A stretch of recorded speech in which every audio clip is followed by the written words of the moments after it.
Jane's 34 and still somehow manages to make every decision look desperate. My mother's laugh carried across my cousin Maya's dining room. A few relatives chuckled awkwardly. I stood near the doorway with my work bag still hanging from my shoulder, wondering whether I had actually heard her correctly. Then Mom saw me. She didn't stop. "Look at her," she said, lifting her wineglass. "Always working. No husband, no children, nothing to show for it. It's honestly pathetic."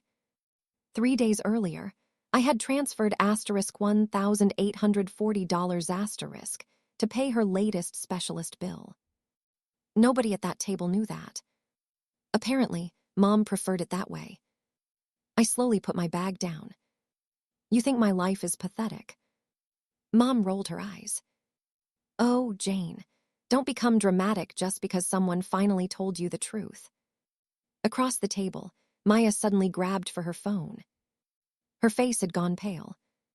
That was when I noticed the comments racing across the screen. Mom had forgotten one very important thing. Maya was live-streaming the entire dinner.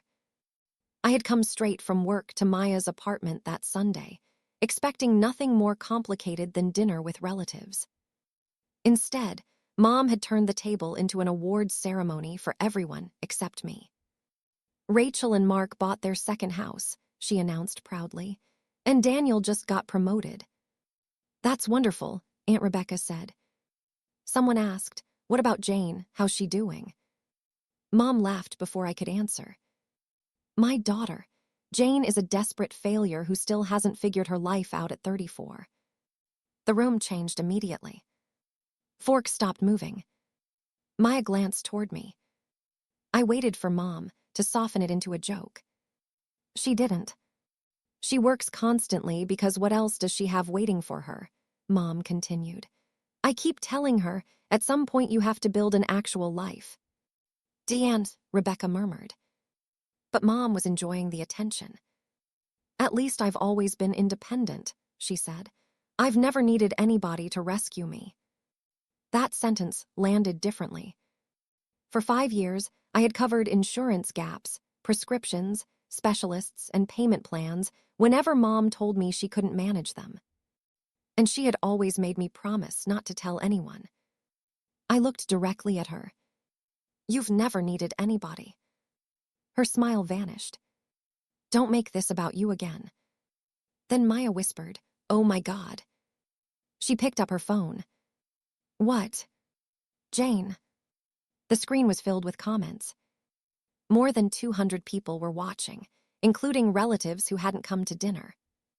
Mom leaned toward her. "What are you doing?" Maya swallowed. I forgot the live stream was still running. For the first time that evening, Mom had nothing to say.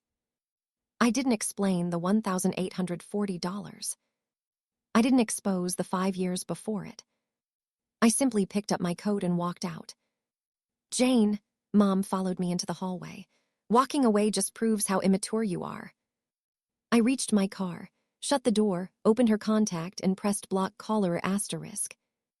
Then I stared at the confirmation on my screen. Because Mom didn't know something else yet. Another medical payment was coming due. And if her desperate failure wasn't answering anymore, who exactly did she think was going to pay it? By the time I got home, Mom had already left 3 voicemails. They had slipped through before the block fully synchronized across my devices. I stood in my kitchen, still wearing my work clothes, and pressed play on the first one. "Jane, leaving like that was incredibly disrespectful. You embarrassed me in front of the entire family." No apology. Not even an acknowledgement of what she had called me. The second voicemail was worse. "You've always been too sensitive. I was joking around, and now Maya has everyone talking because you had to storm out like a teenager." I almost deleted the third without listening. Then I heard the last 10 seconds. "And don't forget the prescription payment is due Friday. I already told the pharmacy it would be handled." I stared at my phone. There it was. In less than 3 minutes of voicemail, I had gone from a desperate failure to the person responsible for making sure her medication was paid for. And somehow, she saw no contradiction. I walked into my bedroom, opened the bottom drawer of my desk, and pulled out a thick folder. It had started 5 years earlier, after Mom had a serious health scare. Her insurance covered a lot, but not everything. One afternoon, she called me crying. "Jane, I don't know what I'm going to do. The specialist wants payment, and there's another prescription." "How much?" "Please don't worry about it." "Mom, how much?" That first time, I paid without hesitation. I thought it was temporary. Then came another specialist, another insurance gap, another pharmacy bill. Whenever I hesitated, the situation was urgent. "Just this month, Jane. Or, I'll pay you back when things settle down." Eventually, nobody mentioned repayment anymore. There was only one rule Mom never relaxed. "Please don't tell Rebecca or anyone else," she would say. "I don't want the family worrying about me." I believed her.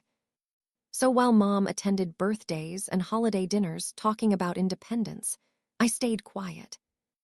I opened my banking history and started matching transfers to the paperwork in the folder. $620, $1,275, $340, $2,100. Page after page. I opened a spreadsheet and began adding everything. When the total appeared, I thought I had entered something twice. I checked again, then a third time. $60,847, nearly $61,000. I sat back. That number represented more than medical bills. It was the vacation I kept postponing. The apartment upgrade I decided I didn't need. Most painfully, it was part of the down payment I had been trying to save for years. My phone rang. "Maya." I answered. "Jane, I'm so sorry." "You didn't know she was going to say that." I should have ended the stream sooner. "It's not your fault she said it." Maya went quiet. Then she said, "There's something else." "What?" "People are still commenting." I opened the live stream while she spoke. "They're confused about what your mom said about never needing anyone." I scrolled. Then I saw Aunt Rebecca's comment. "Diane always told us Jane, offered to help, but she refused because she could handle herself." I read it twice. "Maya." "I know." Mom hadn't simply hidden my help to protect her privacy. She had been telling people the opposite. While I quietly paid her bills, she had apparently been presenting herself as the proud mother refusing assistance from her struggling daughter. Something inside me settled. Not anger. A decision. "Don't delete the live stream yet," I told Maya. "Are you sure?" "Yes." After we hung up, I opened the payment portal I had used every month for years. The next automatic payment was scheduled for Friday. For several seconds, my cursor hovered over the button. Then I clicked it. A warning appeared. "Are you sure you want to cancel this recurring payment?" For 5 years, the answer would have been no. That night I clicked. Yes. By Friday morning, my phone looked like something had exploded inside my family. 14 unread messages. 2 missed calls from my younger brother. 3 messages from cousins I barely spoke to. And 1 from Aunt Rebecca. The live stream hadn't disappeared. Someone had clipped the worst part, the exact moment Mom laughed and called me pathetic, followed seconds later by her proud declaration. "At least I've always been independent. I've never needed anybody to rescue me." That clip was now moving through our family group chats. Mom couldn't call me, so she had apparently started calling everyone else. My brother texted, "Mom says you're punishing her because you can't handle criticism. What happened?" Another cousin wrote, "Aunt Diane says Maya edited the video to make her look bad. Is that true?" I didn't respond. Arguing with Mom publicly would give her exactly what she wanted. Another opportunity to turn the conversation into my behavior instead of hers. Then Rebecca messaged me. "Jane, can I ask you something privately?" "Of course." Her reply came immediately. "Why did Diane's pharmacy call me this morning?" I sat upright. "What do you mean?" "They said a payment didn't go through and asked whether I could help reach whoever normally handles it. Diane apparently has me listed as an emergency contact." Then another message appeared. "Jane, I thought your mother paid all her own medical expenses." There was no accusation in it, just confusion. For years, Rebecca had been hearing one version of my mother's life. Now reality had called her directly. I opened my records. I didn't send diagnoses. I didn't send prescription names. I chose only 3 screenshots. The latest specialist invoice, my payment confirmation from the previous month, and the notice showing Friday's recurring payment had been canceled. I sent them. Rebecca called less than a minute later. "Jane." "Hi. Tell me I'm reading this wrong." "You're not. This payment came from you." "Yes." "And last month." "Yes." "How long?" I paused. 5 years. Silence. Then Rebecca said quietly, 5 years. Before I could answer, notifications started appearing from the family chat. Apparently, Rebecca had asked Mom a question. Mom immediately became defensive. Jane is sharing private medical information because she wants to humiliate me. That finally made me respond. "I haven't posted your medical information anywhere. I sent Rebecca proof of payments after your pharmacy contacted her." Mom replied almost instantly. "You knew exactly what you were doing." I typed. "And Maya knew exactly what you were saying when you called me pathetic." No response. A few minutes later, Maya called. "Your mom just demanded that I delete the live stream." "Did she say why?" "She says it's been edited." I frowned. "But you have the original." "Exactly. She's telling people I manipulated the clip while asking me to remove the recording that proves I didn't." "Are you deleting it?" "No." For the first time, Mom couldn't control which version of the dinner survived.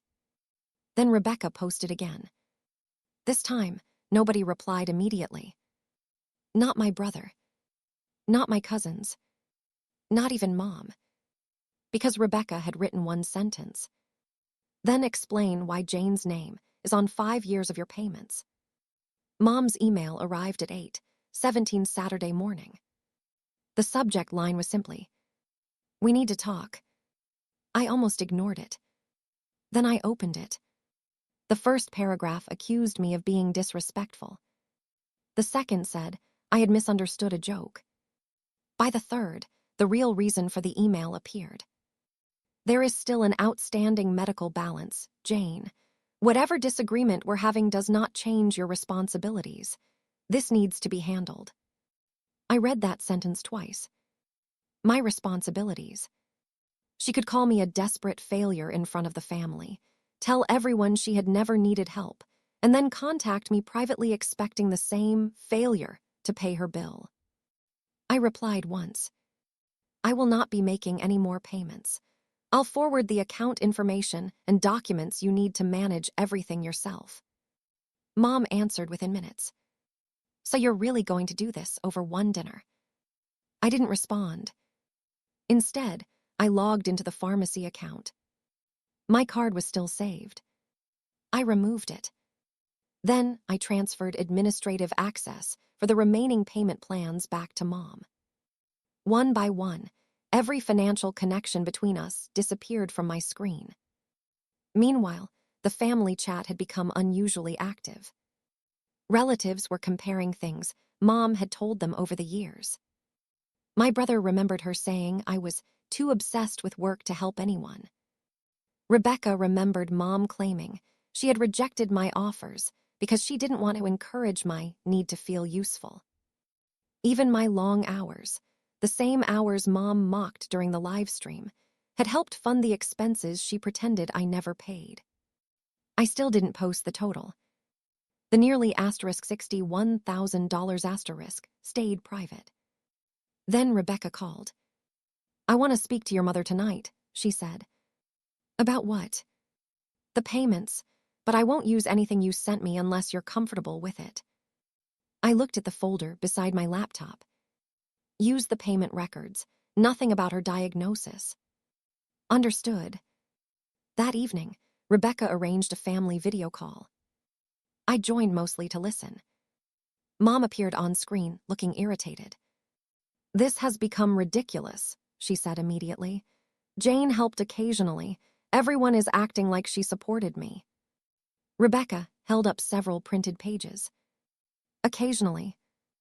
"Yes." Rebecca looked down. "March, 5 years ago, $840. Mom's expression tightened. "June, 1,100. Rebecca. "September, 620. That doesn't mean." Rebecca continued reading dates. Mom finally snapped. "Fine," she paid some bills. The call went silent. Then Mom looked directly into the camera. "But Jane wanted to help. I never forced her. You don't get to volunteer to do something and then use it against your mother later." There it was. Not denial anymore. Just entitlement. I leaned toward my screen. "I'm not using it against you. I stopped paying." Mom's jaw tightened. "And apparently, that's what you can't forgive." For the first time, I understood exactly what had been happening. Mom hadn't been ashamed of needing help. She had been ashamed of people knowing I was the person providing it. Because if the daughter she called pathetic was quietly keeping her medical accounts current, then the version of me she had sold to the family stopped making sense. My laptop chimed. A new email. From Mom. I opened my inbox while Rebecca was still speaking. The subject line made my hand stop on the mouse. "Fine, you want the truth." I opened Mom's email while the family video call was still running in another window. It wasn't long. But for the first time in 5 years, she stopped pretending. "I didn't want everyone knowing you were paying those bills." I kept reading. Mom admitted she had spent years presenting herself to the family as the successful, independent mother, the woman whose children still needed her advice, not the woman who needed financial help from one of them. And especially not from me. She wrote, "You don't understand what it would have looked like. Everyone thinks I have my life together. If they knew how much you were helping, they would have looked at me differently." I stared at that sentence. That was the truth. Not privacy. Not protecting relatives from worrying. Image. Mom needed everyone to believe she was stronger than me. So while I paid her bills privately, she made me look unsuccessful publicly. My brother noticed I had gone quiet. "Jane." "I just got an email from Mom." Mom's face changed immediately. "Jane, don't." I looked at her square on the screen. "I'm not going to read it." Rebecca leaned closer. "Why not?" "Because I don't need to." I looked back at Mom. "You know what you admitted." She said nothing. "And now, I know why you kept telling me not to mention the bills." Mom crossed her arms. "I said things I shouldn't have said." "No, you built a version of me that made you look better." "That's not fair." Neither was taking my money privately and calling me pathetic publicly. Nobody interrupted. Mom looked away from the camera. For once, there was no joke. No insult. No quick explanation. I ended the call shortly afterward. But I knew the family needed one fact clarified. So I sent a short message to the relatives already involved.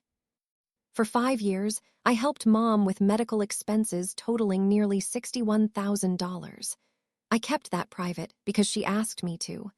I'm confirming it now only because false statements have been made about whether I helped. I will not be making further payments. I attached several payment confirmations with all medical details removed. Nothing about diagnoses. Nothing about prescriptions.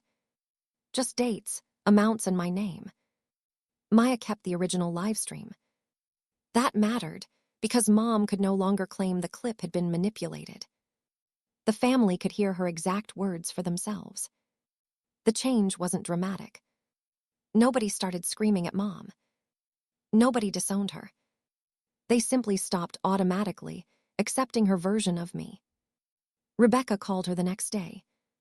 "I'm not participating in conversations where Jane is mocked anymore," she told her. My brother called me separately.